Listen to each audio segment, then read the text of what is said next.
Halo semuanya, perkenalkan kami tim Eluno dari Binus University dan berikut adalah anggota kami.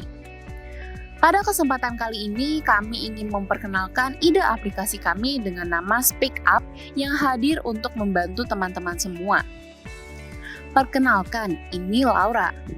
Hampir setiap harinya ia menerima perlakuan tidak pantas dari teman sekantornya. Teman sekantornya ini seringkali menyentuh dan meraba bagian pundak maupun lengannya tanpa meminta izin. Perilaku yang dilakukan oleh teman sekantor Laura ini dapat juga disebut sebagai tindakan pelecehan seksual secara fisik. Laura berkali-kali berpikir untuk melaporkan kejadian ini. Namun, ia merasa takut laporan yang ia ajukan nantinya akan tidak dipercayai atau malah dilaporkan kembali. Hal ini tidak hanya terjadi pada Laura. Mari bersama-sama kita lihat fakta yang ada di lapangan, di mana 8 dari 10 perempuan di Indonesia pernah mengalami pelecehan seksual di ruang publik. Ironisnya, data menunjukkan bahwa 57% korban pelecehan seksual tidak melaporkan kasusnya.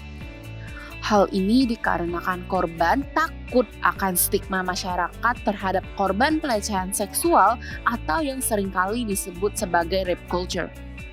Serta korban takut jika privasi mereka terganggu saat dikenal sebagai korban pelecehan.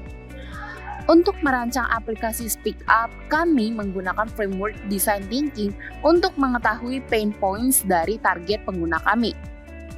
Dari proses design thinking ini, kami dengan bangga memutuskan untuk membangun aplikasi Speak Up yang dimana merupakan platform sosial media anonimus sebagai penyedia tempat cerita yang aman bagi korban pelecehan seksual. Selamat datang di aplikasi Speak Up. Saat mengakses aplikasi Speak Up, teman-teman akan disambut dengan halaman onboarding yang berisikan petunjuk serta konten utama dari aplikasi Speak Up. Karena aplikasi Speak Up merupakan anonimus sosial media, teman-teman tidak perlu untuk melakukan registrasi, melainkan hanya menginput nickname, jenis kelamin, avatar, tanggal lahir, dan menyalakan lokasi agar teman-teman dapat melihat cerita-cerita terdekat. Pada halaman registrasi, teman-teman juga bisa mengubah bahasa yang akan digunakan pada aplikasi.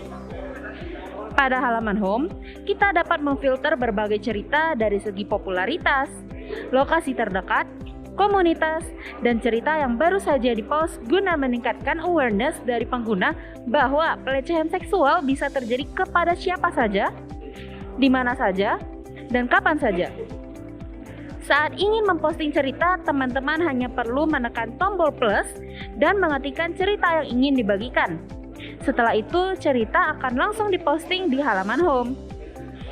Kita juga dapat memberikan komentar dukungan yang suportif kepada pengguna Speak Up yang membutuhkan bantuan berupa support system. Fitur kedua dari aplikasi ini bernamakan Speak Up. Di sini, teman-teman dapat menonton video tentang cara-cara melawan sexual harassment, menghubungi hotline layanan SAPI 129, Kementerian Pemberdayaan Perempuan dan Perlindungan Anak. Setelah itu, pengguna juga dapat melaporkan insiden yang mereka alami ke pihak berwajib dengan cara mengisi detail insiden. Speak Up akan membantu mengirimkan laporan insiden yang sudah diisi oleh pengguna kepada lembaga yang dapat menanganinya. Lalu, ada juga fitur kuis yang dapat dimainkan oleh pengguna guna menambah wawasan serta menguji pengetahuan mereka terhadap sexual harassment.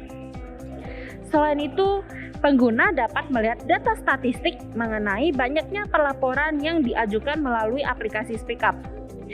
Karena Speak Up ingin menciptakan interaksi komunal yang positif dan suportif, kami menyediakan fitur chat agar pengguna bisa saling berinteraksi dan memberikan dukungan kepada satu sama lain.